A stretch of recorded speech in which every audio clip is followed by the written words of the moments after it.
इस वक्त telecom foundation federal ministry of IT and telecom के ज़रिए इंतज़ाम इदारा जो है उसमें आप as vice president HR administration and social welfare के तौर पे अपनी खिदमत सर अंजाम दे रही हैं। मैं बात कर रही हूँ about the very brilliant Atifa एहसान। अस्सलाम वालेकुम आतिफा। वालेकुम अस्सलाम। मसला ये है कि आप जैसे लोग जब आते हैं तो आपने इतना कुछ किया होता है कि उसको जब हम छोटा करने की कोशिश करते हैं तो बहुत मुश्किल हो जाती है। Thank you Jugan. सबसे पहले आतिफा जी जो मेरा आपसे सवाल है, देखिए ख़वातीन की हम एम्पावरमेंट की जब बात करते हैं तो कोई भी इंसान जब इस तरफ आता है तो उसके पीछे कोई रीज़न ज़रूर होता है। बिल्कुल। तो आपका इस तरफ रुझान क्यों और कैसे हुआ, उसके बाद मैं उनकी बात करूंगी जिनकी आपने मदद की। जुगन, आपने अभी स्टार्ट ही बड़ा खूबसूरत लिया है, बड़ी प्यारी आपने बातें की हैं सारी। स्टार्ट जो लिया मैंने वो जब मैं इंटीरियर सिंध में थी और मैं एक ऑयल कंपनी है उनके साथ एसोसिएटेड थी। अच्छा। तो आई वॉज देयर इन ढेरकी। अब ढेरकी वो इंटीरियर सिंध का इलाका है जिसका नाम भी लोगों ने शायद ज़्यादा नहीं सुना हुआ, घोटकी के पास होता है ये। ठीक है। तो वहाँ पे यू वोंट बिलीव कि वहाँ औरत इतनी सप्रेस्ड है। मेरी जान, मैं लड़काना गई हुई हूँ और अभी की बात नहीं कर रही, ऑलमोस्ट 15-16 साल पहले की बात कर रही हूँ। और वहाँ पे मेहताब राष्ट्री साहिबा का एक बहुत बड़ा उनका एक घर है, बड़ा खूबसूरत। बिल्कुल। हम तो वहाँ ड्रामा शूट करने के लिए गए थे मैम, मैं तो वहाँ पे हम ठहरे हुए थे। अब ऑब्वियसली 4-5-6 दिन होते हैं, बंदा पागल होने वाला हो जाता है। हमने कहा यार हमने कहीं बाहर निकलना है। उन्होंने कहा बाहर नहीं जा सकते। अच्छा, हम लड़ झगड़ के गाड़ी में कुछ 2-3 आर्टिस्ट, मेकअप आर्टिस्ट घुस के चले गए। जान, आप गाड़ी से नहीं उतर सकते थे क्योंकि वहां पे कोई खातून नजर ही नहीं आ रही थी चलती फिरती। जो उनका छोटा सा एक बाजार था, अब तो खैर लड़काना माशाल्लाह बड़ा डेवलप हो गया, बड़ा खूबसूरत हो गया, लेकिन उस वक्त लड़काना ऐसा ही था कि जब मैंने कहा मैं लड़काना चाहती हूँ, लोगों ने कहा ओके थे। तो मतलब मेरी अम्मी घबराई हुई थी जब मैं वहां गई थी, एंड जब मैं वहां गई मैं हैरान थी। और ये unfortunately it's not only about one particular province. अगर मैं बात करूँ, आपने जैसे भी खुद बात की, रूरल एरियाज में ये प्रॉब्लम है, बहुत प्रॉब्लम है। और मैं मतलब थोड़ा सा एक चीज़ इधर ऐड करना चाहूँगी कि when we talk about empowerment, women empowerment, normally जहन में ये आता है कि हम फाइनेंशियल एम्पावरमेंट की बात करें, where is empowerment itself includes many aspects. सिर्फ एक फाइनेंशियल तो एक एस्पेक्ट है ना। जान, पता है हमारे मुल्क में तो अब अगर शहर में एम्पावरमेंट की बात करो तो पता नहीं क्यों लोगों ने इसको ट्रांसलेट कर लिया है कि हमने जितने कम कपड़े पहनने हैं हम पहने, हमने जितनी बदज़बान अल्फाज में एक दूसरे से बात करनी है करें। मुझे अक्सर लोग कहते हैं तुम क्यों नहीं खड़ी होती। ओ भाई, अगर एम्पावरमेंट का मतलब है कि मैं अपने मर्दों को बुरा भला कहूँ तो मेरे घर में एक मियाँ है, मेरा एक बाप था, अल्लाह को जन्नत नसीब करे, मेरे अपने बेटे हैं, तो इसका मतलब है कि मैं मर्दों से नफरत करूं। तो एम्पावरमेंट को पता नहीं क्यों पैसे और नफरत से कनेक्ट कर। बिल्कुल, अब बिल्कुल ठीक बात आपने कही कि इसका इतना गलत एक दे दिया, एक परसेप्शन हमारी बन गई है कि if a female is empowered इसका मतलब है वो बागी है, उसने सबको बुरा भला कहना है, उसने मर्दों के खिलाफ होना है। मैम सामने बैठी हुई है, ये आपको कहाँ से बागी लग रही हैं? आप एक एम्पावर्ड खातून है और आप लोगों को भी एम्पावर कर रही हैं। अल्हम्दुलिल्लाह जी, बिल्कुल। I understand as a woman कि हर इंसान का जी चाहता है कि यार मेरी भी आवाज सुन लो। बिल्कुल। और फिर बंदा कभी कभी तंग आके भी कुछ ऐसी चीजें करता है कि अच्छा फिर हम ये भी करेंगे। बिल्कुल बिल्कुल। तो हम ये चाहते हैं कि किसी को तंग करने के बजाय हम उनको वो सब मौके प्रोवाइड करें जो किसी शहर की औरत को भी प्रोवाइडेड है या उसके लगभग। Absolutely, absolutely. तो आप फिर क्यों आई? मैंने जुगन जब अपने इर्द गिर्द देखा ना, और वो ये जो घर में जिस तरह हाउस हेल्प होती हैं, मेड्स होती हैं, उनकी स्टोरीज सुन के मतलब मैं यहाँ पे बयान नहीं कर सकती कि they were not even allowed to take shower. Would you believe कि उस चीज़ पे भी उन पे पाबंदी होती थी कि आप क्यों नहाना चाहती हो, क्यों साफ रहना चाहती हो, क्या रीज़न है इसकी, तेरे बाल क्यों गीले हैं? जी, तो मतलब ऐसी बहुत सी चीज़ें हैं जो यू विल अंडरस्टैंड। मतलब बीइंग अ फीमेल के वापस आई कनाडा से होके तो that was the first time जब मैं खुद स्टाफ रख रही थी। पहले तो मामा के होते थे और घर के, तो ऑब्वियसली वो लोग घर के बच्चों से तो नहीं बात करते। मैं यूनिवर्सिटी से जब कनाडा से वापस आई, मेरी जान मैं सकते में यही प्रॉब्लम है जुगन कि हम एम्पावर जब औरत को करना चाहते हैं तो हम ये नहीं समझते कि the empowerment comes with education. सबसे पहला जो हक है उसको उसकी तालीम का दो और एम्पावर करो, उसके बाद उसको उसकी अपनी डिसीजंस लेने दो, उसको सोचने का इख्तियार दो, घर में उसकी से हो। पैसा तो एक एलिमेंट है, हम समझते हैं कि पैसा इज एवरीथिंग। कितनी औरतें आपने भी अपनी लाइफ में देखी होंगी जो जॉब तो करती हैं लेकिन घर में उनकी कोई से नहीं होती। जान, मैंने मतलब करोड़पति खवातीन देखी हैं जिनको अपने घर से बाहर निकलने की इजाजत नहीं। तो सी उनके पास पैसा बहुत है, उनके मियाँ उनको चीजें दे देते हैं, लेकिन घर से नहीं वो बाहर निकल सकते। और उनकी कोई से नहीं होगी? से क्या, अब उनको तो हफ्ते में एक दफ़ा मियाँ ने आके हेलो हाय कह लिया, निकल गए। मतलब ऐसी अजीबो गरीब सिचुएशंस होती हैं जो दुनिया में मैंने कहीं नहीं देखी। ऐसे ही है। तो बस आप जो मुझसे पूछ रही थी कि मैंने कैसे स्टार्ट लिया, जब मैंने वहाँ इंटीरियर सिंध में देखा कि औरत पे इतना जुल्म और इतना पिस रही है। अच्छा, एक अनफॉर्चुनेटली एक ये भी चीज़ है, अगेन मैं उसको किसी सूबे के साथ कनेक्ट नहीं करूंगी। आई एम श्योर कि मोस्टली रूरल एरियाज में ये होगा, कहीं पे कम है कहीं पे ज्यादा है। अफ्रीका में भी बहुत सी ऐसी जगहें हैं जहाँ पे ऐसी चीजें होती हैं। There are places in Bosnia where this happens as well. So ये सिर्फ पाकिस्तान रिलेटेड इशू नहीं है, हाँ, ये इंटरनेशनल लेवल पे भी रिलेटेड है। बिल्कुल ऐसे ही है। तो वहाँ पे मैंने जब ये चीज़ देखी कि उधर मर्द मोस्टली जो है वो या तो नशा करता है या घर में होता है और औरत को भेज देता है कि तुम कमा कर लाओ। अच्छा, वो कमा कर तो लाती है, but again unfortunately she is not empowered, although she is earning. वो ला के उसके हाथ में रखती है और वो उसको डिवाइड करता है कि इतना खाने पे लगना है, बाकी मेरे नशे पे लगना है। और जब वो उसको नहीं देती तो वो मारपीट। एक जो यूजुअल स्टोरी आपने भी सुनी हुई होगी कि मोस्टली ये बड़ी कॉमन है पाकिस्तान में। मारपीट के अलावा मार भी तो देते हैं।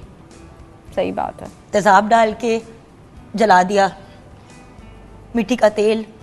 मेरे लिए ना ये मेरी जान एक बहुत सोर पॉइंट है, बिकॉज मैं हमेशा अपने मियाँ को एक बात कहती हूँ कि मैं टीवी पे बैठ के तो ये सारी बातें कर लेती हूँ, लेकिन मैं फिजिकली जाके किसी को नहीं प्रोटेक्ट कर पाती। हाँ, चाहे 4, 6, 8 वो बच्चियां जो मेरे डायरेक्ट कांटेक्ट में आई, बट उन लोगों का सोच के मेरा दिल जलता है। मैं आपको बता नहीं सकती हूँ मेरी जान, एक बच्ची की शादी की हमने पूरी तैयारी, पूरा एहतमाम किया। मेरे घर में काम करती थी, मेरा एक रूल है कि जो बच्ची मेरे पास काम करती है जब वो अपने अगले घर जाए तो एटलीस्ट उसके पेरेंट्स पे ये बर्डन ना पड़े। सब कुछ कर करा के मैनेज करके कर दिया। मोटरसाइकिल क्यों नहीं दी उस पे, वो आदमी निकाह से उठा और चला गया। टेरिबल। और बदनामी किसकी हुई? बच्ची की, उसकी माँ बाप की, ऑब्वियसली। तो ये और मुझे तो पता ही नहीं था कि उन्होंने, उनकी डिमांड है मोटरसाइकिल। उन्होंने कहा कि भाई हमारी तो जिधर भी हमने शादियां अपने लड़कों की की हैं उधर से गाड़ी या मोटरसाइकिल तो आई थी। तो मतलब घर का सारा सामान कर दिया, फ्रिज कर दिया, एक माइक्रोवेव तक ले दिया, सब कुछ ले दिया। ये मैं बात कर रही हूँ 15 साल पुरानी।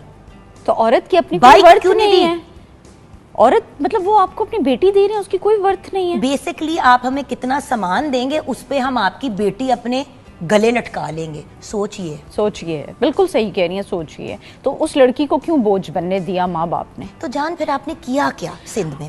सिंध में मैंने ये किया कि मैंने सबसे पहले तो इंटीरियर सिंध में विजिट किया और वहाँ के जितने रिमोट एरियाज थे वहाँ पे मैंने देखा जुगन उधर ना औरत बड़ी टैलेंटेड है। आपने भी पैच वर्क का सुना होगा, रली का काम जो होता है, तो दैट्स सो ब्यूटीफुल। और वो वहाँ पे उनसे लिटरली पेनीज में वो खरीद के, तो यहाँ पे आप देखिए कितना एक्सपेंसिव बिकता है, हम सब लेते हैं उसको। और व्यूअर्स, जब आप पेनीज की बात करें ना, पेनी भी महंगी है। 100 रुपए दे दिया और सारा दिन गधे की तरह काम कराया, और बड़ा इसमें वक्त वो लगता है। और मैक्सिमम यानी कि 3000 रुपए आपने महीने के कमा लिए और आपके हाथ रह गए, आपकी आंखें रह गई, आपकी कमर रह गई। बिल्कुल ऐसा ही है, एब्सोल्युटली उतना ही मुश्किल है जितना कालीन बनाने का काम है। बिल्कुल ऐसे पैच वर्क है ना, बहुत डिफिकल्ट है और उसमें बड़ा बारीक धागा आपको रिक्वायर्ड होता है। तो they are these the women over there are very talented माशाल्लाह।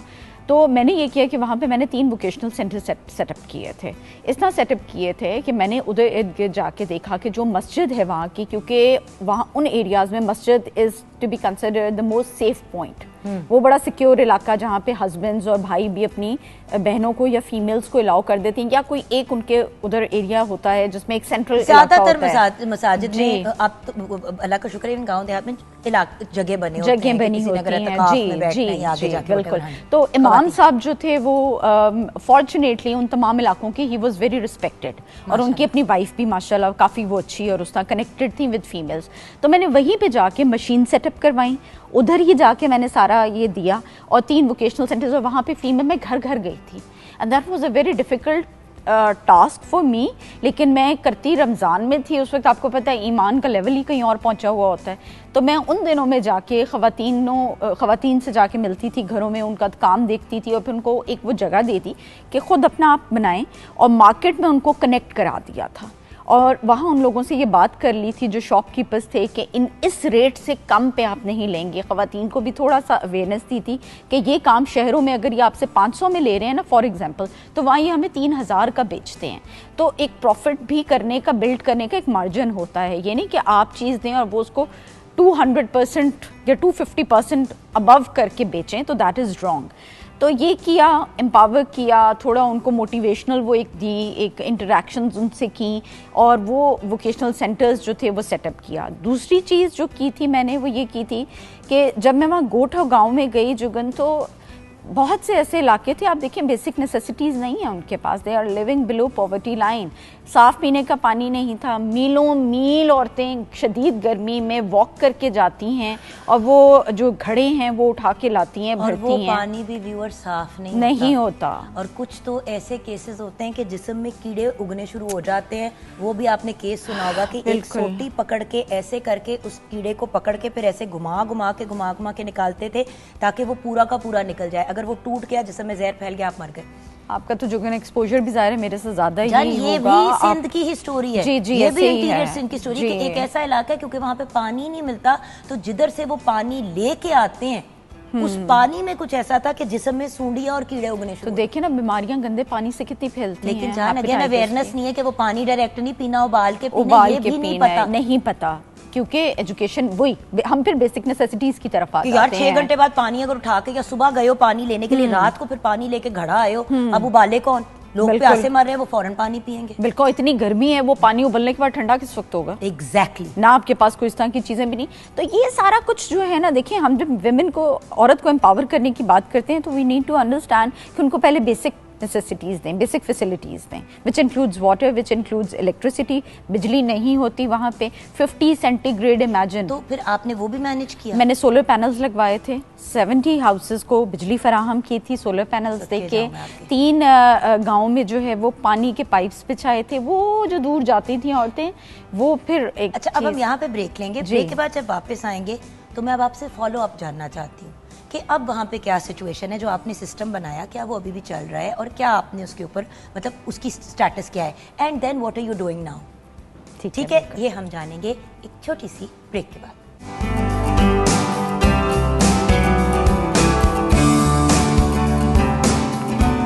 Welcome back from the break viewers. हमारे साथ federal ministry of IT and telecom की vice president of HR, administration and social welfare की जो basically vice president है वो हमारे साथ हैं, आतिफा एहसान। इन्होंने बहुत से काम ऑन अ पर्सनल लेवल किए, वैसे मतलब ये इनका टाइटल है, लेकिन what I wanted to talk to her about was कि देखिए, आप कॉर्पोरेट सेक्टर में, गवर्नमेंट सेक्टर में कहीं पे भी काम कर सकते हैं, लेकिन आप अपना पर्सनल हिस्सा भी डाल सकते हैं, जैसे कि मैम डाल रही हैं। इसीलिए मैं इनकी पर्सनल चीज़ों की बात कर रही हूँ। देखिए, सच्ची बात तो ये है कि अगर आप ministry of IT and telecom की बात करें तो बहुत अच्छे और बहुत ब्रिलियंट काम कर रहे हैं, बिल्कुल, और बहुत सी चीज़ें कर रहे हैं टू एम्पावर पीपल। बट क्योंकि मैं खवातीन और रूरल एरियाज़ की स्पेसिफिकली बात करना चाहती हूँ और मैम का ऑन ग्राउंड इतना एक्सपीरियंस है, तो मैं ज़्यादा पर्सनलाइज जा रही हूँ।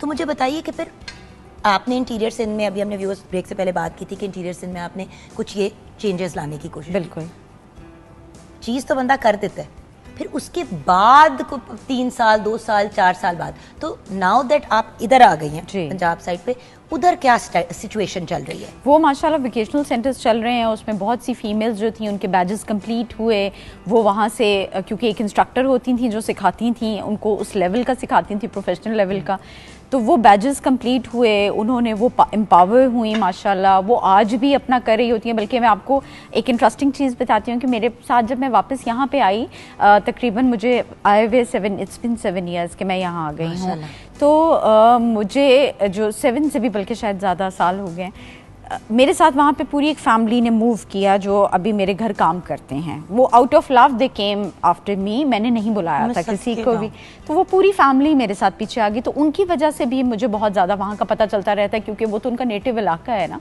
टाउन, उनका गाँव है, तो अपडेट्स मिलती रहती हैं, तो आप उसको संभाल लेती हैं। जिस तरह मुझे मेरे स्टूडेंट्स के, क्योंकि I started as a teacher और मैं बड़ा उस चीज़ को फ़ख्र से सबको बताती हूँ कि मैंने एक उस्ताद के तौर पे शुरू किया था, फिर ज़िंदगी के नशेबो फराज मुझे यहाँ तक ले आए। Ups and down. तो वैसे ही आपके रूहानी माँ बाप होते हैं, और कोई आपको एक लफ्ज़ भी सिखा दे तो वो आपका उस्ताद है। तो आपने क्या, आपने तो खुद भी सिखाया और आपने फिर लोगों को सिखाया कि कैसे सिखाया। बिल्कुल। और मैं यहाँ पे जुगन एक इंटरेस्टिंग चीज़ आपको बताऊंगी कि जब मैंने वहाँ पे भी, मैं जब थी ढरकी में भी थी, तो वहाँ पे जिस कंपनी के साथ मैं एसोसिएटेड थी, ऑयल कंपनी, उनका अपना पूरा एजुकेशन सेटअप था, देयर आई वाज वर्किंग। तो मैं वहाँ पे उस वक्त काम करी थी, आज से 9-10 साल पहले। तो उनके उस एजुकेशन सेटअप में जब मैं कुछ सीनियर क्लासेस भी लेती थी, एडमिनिस्ट्रेशन में भी थी, तो उन बच्चों को एक 10th फेडरल का इंग्लिश का एक वो था, चैप्टर था चैरिटी। तो बच्चों ने मेरे साथ एक हमारी बॉन्डिंग बनी हुई थी कि वो कहते थे कि आप हमें बताएं, अदर देन बुक्स भी आप हमें थोड़ा मोटिवेशनल वो किया करें, इंटरेक्शन, और हमें थोड़ा बताएं कि क्या। तो हम चैरिटी पे बात कर रहे थे, हुज़ूर सल्लल्लाहु अलैहि वसल्लम की ज़िंदगी के बारे में, सदक़े की अहमियत के बारे में था। तो देयर वी डिसाइडेड कि हम बाहर निकलते हैं, इस कॉलोनी से बाहर ज़िंदगी है जो एक रियल लाइफ है जो दुनिया वो कर रही है, और हमारे बच्चे बड़े प्रिविलेज्ड बच्चे हैं। मैं उन सबको लेकर गई वहाँ पे, एक आई ओपनर था उन सबके लिए, including myself, and then that journey of charity and social welfare started. वो बच्चे आज भी 10 साल के बाद भी मेरे साथ इन टच हैं, हमारा एक ग्रुप बना हुआ है, कहीं पे कोई हेल्प की ज़रूरत होती है इमीडिएटली दे कॉन्टैक्ट में, मैं यहाँ से फंड्स भेजती हूँ पर्सनल कैपेसिटी में। तो मुझे अगले दिन मेरा एक स्टूडेंट बता रहा था कि मैम आपको याद है कि वो एक रेडी वाला था जिससे आपने बात की थी, और वो अपने बच्चे स्कूल में नहीं पढ़ाता था, और आपने इमीडिएटली उसको फ़ीस के पैसे दिए थे, और उसके बाद हम उसकी वो करते रहे थे, किफ़ालत करते रहे थे मंथली। कहते मैडम वो बच्चे भी यूनिवर्सिटी में पहुंच गए हैं। सदके माशाल्लाह। तो इतनी खुशी होती है, आपको मुबारकबाद देनी बनती है, क्योंकि वही वाली बात होती है ना कि लगता है कि बच्चे तो प्योर सबके सांझे होते हैं। बिल्कुल बिल्कुल। And it's one of those things के आप, मैं हमेशा एक ही बात करती हूँ, अल्लाह मियाँ के साथ ना डील्स बनाती रहती हूँ। ब्यूटीफुल। तो मैंने अल्लाह मियाँ के साथ एक डील बनाई हुई है। मैंने कहा अल्लाह मियाँ, मैं अपनी जान का जोर लगा दूंगी, जितना भी मैं जिसके लिए जो कर सकती हूँ, सिर्फ प्लीज उसके सदके मेरे बच्चों को अपने हिफ्ज़-ओ-मान में रखना और उनको अच्छा इंसान बना देना। बिल्कुल। मैं कभी भी ये नहीं कहती मेरे बच्चों को अरबपति बना दें, खरबपति बना दें, अच्छा इंसान बना दें। अच्छे इंसान बन जाएंगे तो जान कुछ बन, झोपड़ी में भी खुश रहेंगे। हाँ, सब कुछ बन जाएंगे, अच्छे इंसान बन जाएंगे। तो दिस इज ब्यूटीफुल माशाल्लाह। अब आप क्या कर रहे हो? अब ये कर रही हूँ। और लोगों को क्या एडवाइस दोगी आप कि वो किस तरह लोगों को एम्पावर करें? क्योंकि देखिए जो अगर टीवी देख रहा है ना, तो टीवी तो उसके घर में है, बिल्कुल, तो यानी कि वो भी इस पोजीशन में है कि थोड़ा बहुत एम्पावर कर सकता है वो किसी ना किसी को। हर बंदा हिस्सा डाल सकता है। पार्लर में काम करने वाली बच्ची एक और किसी बाहर बच्ची को पार्लर का काम सिखा सकती है, बिल्कुल ऐसे, चाहे उस बच्ची की पार्लर के अंदर 15,000 ही तनख्वाह हो, जो बाय द वे इलीगल है व्यूअर्स। एक सर्टेन मिनिमम वेज किसी को हायर करना इज इलीगल। और ये लोग जो सैलॉन्स में और डिफरेंट क्लिनिक्स वगैरह में ये हरकतें कर रहे हैं ना व्यूअर्स, मैं आपको इतना बता दूं कि बड़ा बुरा क्रैकडाउन आने वाला है आप सबके ऊपर। तो प्लीज 15,000 10,000 रुपए पे फुल टाइम एम्प्लॉइज नहीं रख सकते आप। सॉरी, ये बात भी कहनी नहीं, आपने बहुत अच्छी बात की है, बिल्कुल ज्यादती है और ये हो रही है। अच्छा, अब इसमें ये है जुगन के, एक तो हम अपने जो फाउंडेशन है वो इटसेल्फ हम उस लेवल पे भी काम कर रहे हैं। जैसे हमने औरंगी में ऑल गर्ल्स स्कूल अडॉप्ट किया है गवर्नमेंट से, दैट्स ऑल गर्ल्स स्कूल। आपको पता है औरंगी टाउन जो है कराची का, वो यूएन के अकॉर्डिंग एशिया का मोस्ट अंडर सर्व्ड एरिया है। हमने वहाँ पे अडॉप्ट किया है बच्चियों का स्कूल। उधर हमने अपने state of the art digital lab, IT lab setup की है। ये मैं इदारे के लेवल पे भी आपको बता रही हूँ जी। और हम उनको सिखा रहे हैं कोडिंग। मेरी जान, उस कोडिंग द वाइस प्रेसिडेंट, आपका एक उसमें बहुत बड़ा रोल है। You know, being in the position that you are in, being vice president of HR, administration, social welfare, आप स्पेयर हेड कर रही हैं तो हो रहा है ना। बिल्कुल, बस वो बड़ों से जो एक विजन आ रहा होता है, फिर हम जैसे भी कंट्रीब्यूट बीच में कर ही लेते हैं। बिल्कुल।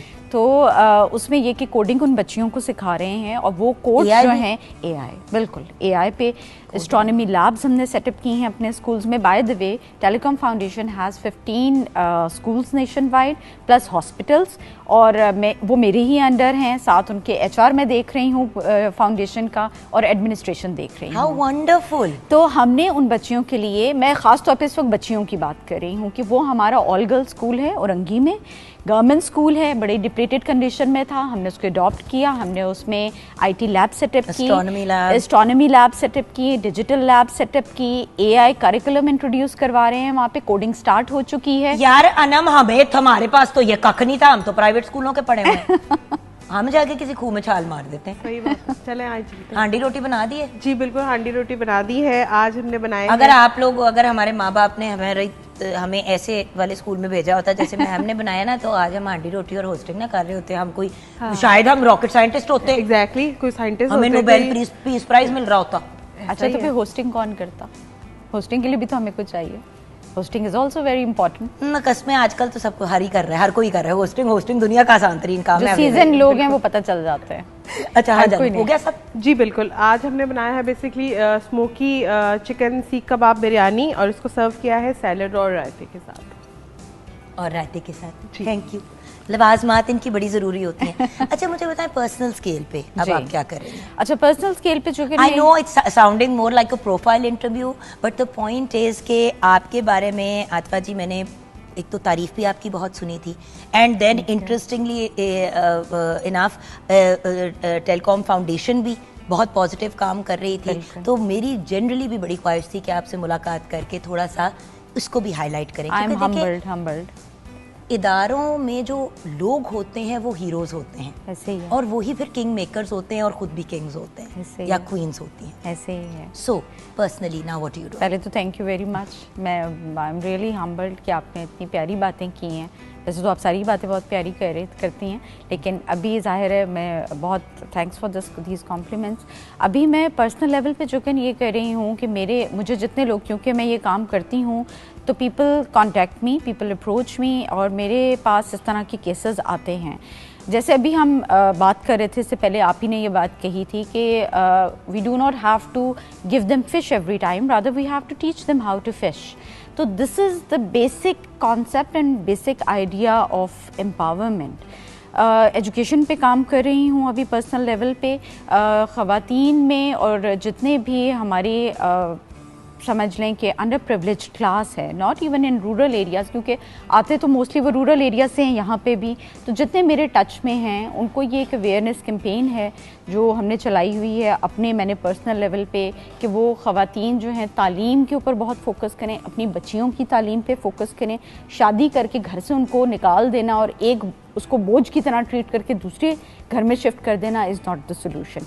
तो ये समझाने की हमें ज़रूरत है अपनी ख़वातीन को भी और अपने मर्दों को भी कि जस्ट लाइक फूड, कि बेटी को आप खुद बोझ बनाते हैं। जी हाँ। किस तरह कि आपने उस बच्ची को ना पढ़ाया, ना लिखाया, ना आपने उसको जिंदगी के साथ डील करना सिखाया। बेटे को 8 साल की उम्र में कहा, "ऐ ले पुत्र, फड़ जाके बाजार से दूध ले आओ।" बिल्कुल। बेटी को नहीं घर से बाहर निकलने दिया कि वो नहीं साथ जाएगी लेने के लिए।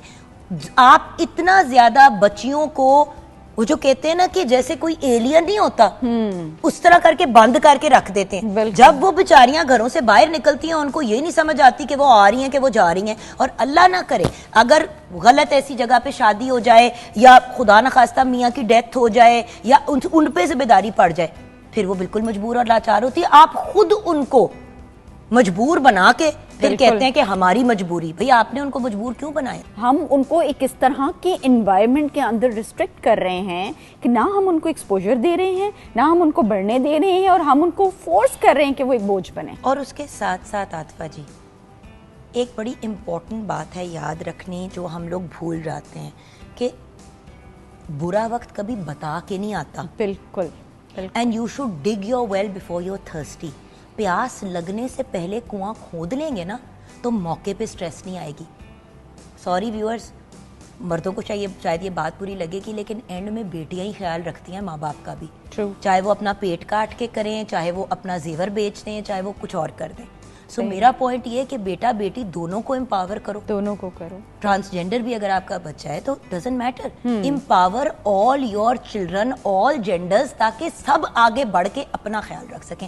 आपका पैगाम मेरी जान हमारे व्यूअर्स के लिए? मेरा पैगाम यही है अपने तमाम ख़वातीन के लिए, तमाम भाइयों के लिए, इस माशरे के मर्दों के लिए भी और औरतों के लिए भी, कि देखें empowerment comes with education, number 1।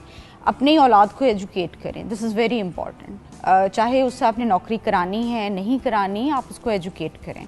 Education जब आ जाएगी बच्ची के पास, वो अपने डिसीजंस, अपने फैसले खुद करना शुरू कर देगी। और उसके बाद हर इंसान को अल्लाह ने एक गिफ्ट दिया, we all are gifted in so many different ways. अपने उस गिफ्ट को, अपने उस आपकी जो एक डिफरेंट सलाहियत है उसको आप समझें, उसको पहचानें और उसको ग्रूम करें। वो कुछ भी हो सकती है, इवन सिलाई कढ़ाई is not a bad thing.